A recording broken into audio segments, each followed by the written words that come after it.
My name is Mary. I've been going to 12 Stone for about 12 years now. I met my husband Mel, who was a widower, about 5 years ago.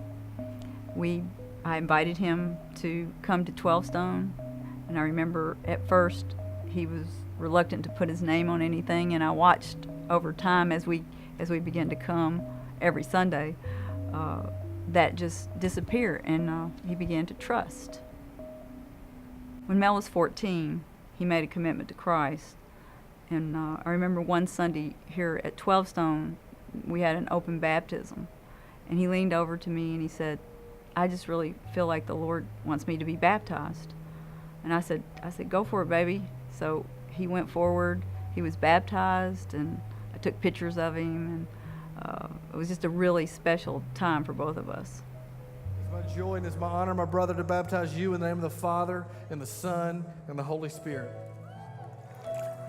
Congratulations. Over the next 4.5 years, Mel and I grew in our relationship with the Lord and with each other. We loved to do everything together. We spent a lot of time together, especially in our airplane. We flew a small tail dragger airplane to Alaska for 3 years in a row, and we loved it so much we even got married in the airplane.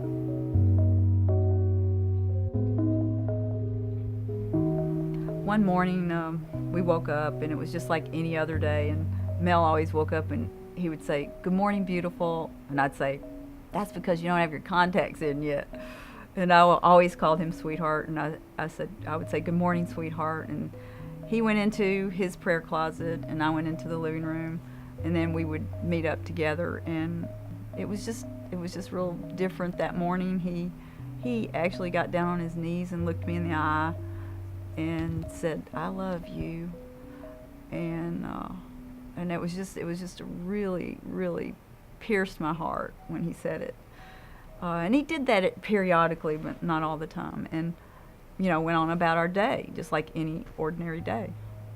We had some friends from Alaska staying with us, and Sandy and I had been out shopping, and we had come home. We hadn't been home 10 minutes when I received a call from my stepson, and he kept hanging up, and I couldn't figure out what it was. And then finally, the third time the phone rang, I answered it, and he was on the other line, and he was telling me that they had been in a crash and that he couldn't get Dad out of the plane.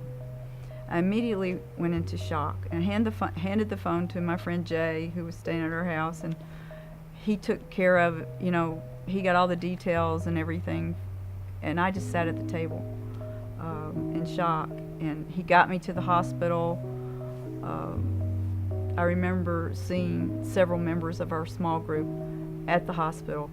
They were there to support me, and when people ask about my church, I just say they just surrounded me. That's the only way I can explain it, is that the church, my small group people, they just surrounded me with their love and support.